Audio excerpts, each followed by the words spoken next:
helping you understand and be educated more in financial planning, not just investing. For that, we bring on our CFP, Harrison Johnson. Harrison, thanks for being here today. Always good to be here.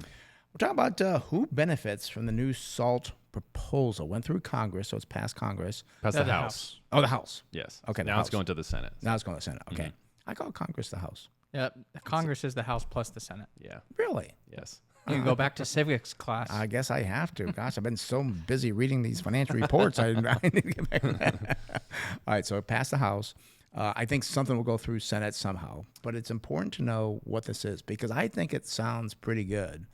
But I want to get your opinion, see what you think. Well, we'll talk about the numbers first, and then we can, talk about our opinions on it. But the way that I'm talking about the SALT proposal here. So right now, there's a $10,000 cap on your state income taxes and property taxes if you itemize on the federal side. So the new proposal that has now made it through the House and it likely will change when it gets through the Senate, but it increases that $10,000 cap up to $40,000. So state income taxes and property taxes now have that $40,000 cap, and then depending on your income, your ability to use that full $40,000 starts to get phased out when your total income goes above $500,000, and it's totally phased out down to that $10,000 limit when your income reaches $600,000. So that's the way the numbers work. Again, this isn't now going to the Senate, so there probably could be some changes, but to increase from $10,000 up to $40,000 on the SALT deduction.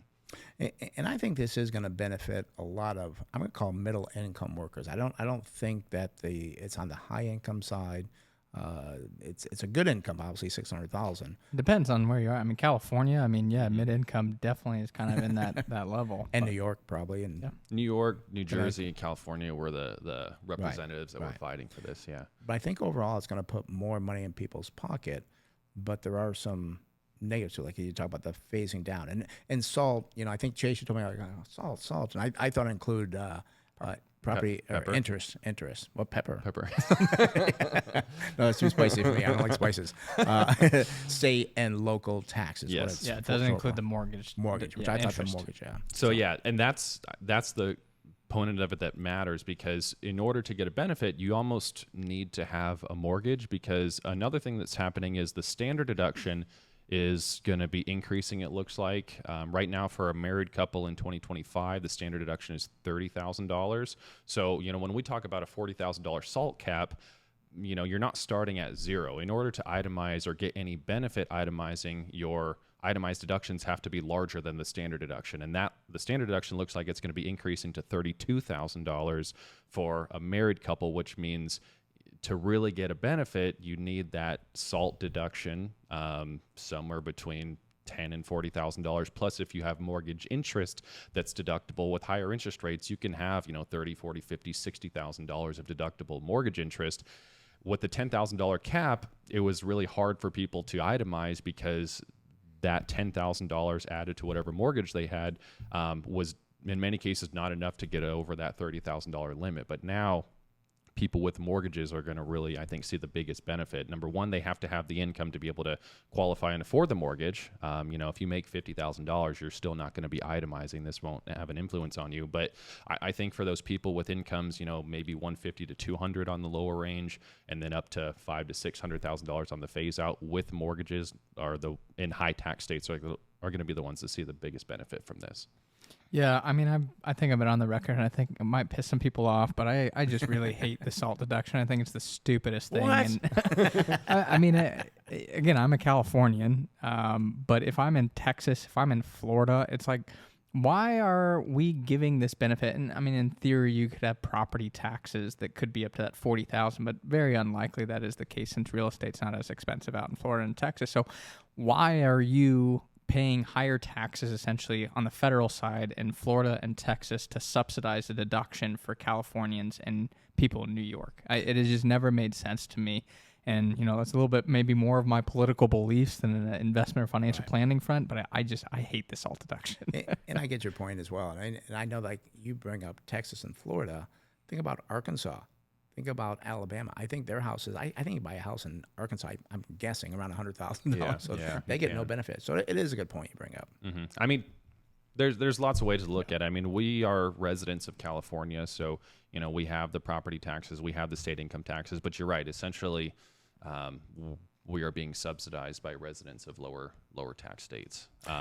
But I don't know. This would help me personally. If this goes through, so. Well, you're the financial planner. That's why.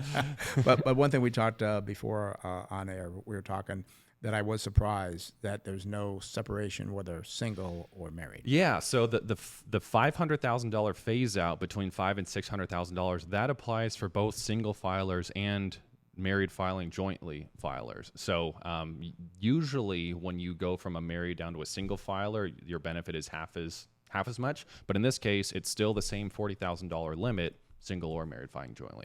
And I'm just wondering, people saying like, you know what? I love you, but I'm not going to marry you because I could not pay more tax. And I think we talked maybe you'll. It depends. Put you on there now. It depends because if you have two people who are both single and not married, then they file under the single tax brackets. So maybe they might be able to get larger deductions if they both owned homes and they both had income, so they could both potentially get up to a $40,000 SALT deduction, both be able to itemize, but their effective tax rate filing as a single tax filer is at a higher rate than what it would be if it was married filing jointly. So, I mean, I'm sure there are cases where it would make sense to not be married, but then there's other cases where it does make sense to be married and then, be in those joint tax brackets. I know we have clients that they're both doctors. You going to recommend they get divorced to save on taxes? Well, they make too much money. They would probably benefit by not being married. Yeah. For two high income earners, the way that the tax brackets work on the single side, you climb up the brackets quicker. So two high income earners, if you have two people that both make $1 million a year, they're better off not being married. And that's before, this SALT change or anything else. And I think the ones you're talking about, they're moving to Florida anyway. So. yeah, they are. So. But even make it $500,000 each, I think it'd be benefit. And again, we got to do the numbers to see. Yeah, I think so. Yeah. There is a threshold, and it's $1 million definitely. That's a safe number that I threw out there, but yeah, $500,000 each probably would be enough to. That's your job as a financial planner to say, okay, I know you want to get married, but it's going to cost you about another $30,000 in taxes. Yeah, I mean, I have looked at that before. What is because in other cases it is helpful to be married if you have a high income earner and then a low income earner, or usually if you're in different tax brackets, it's helpful to be married because essentially the high income earner can move some of their income into the low earners tax bracket, and it brings down the effective tax rate. So for most people, getting married is a financially good thing on your taxes, period. There's other maybe not so good financial things that can be a result of it. But all right. Well, Harrison, thank you very much for the update there. Keep us posted on that. Again, that's Harrison Johnson. He's our financial planner. He is a CFP at Wilsey Asset Management. If you want a free consultation with him, give him a call at the office, 858-224-0004. Again, that's 858-224-0004. Or go to the website, smartinvesting2000.com. Again, that's smartinvesting2000.com. And you can send them an email, set up that free consultation to find out how financial planning can save you on taxes, get you that plan, do the right things, opposed to just, like a ship with no rudder.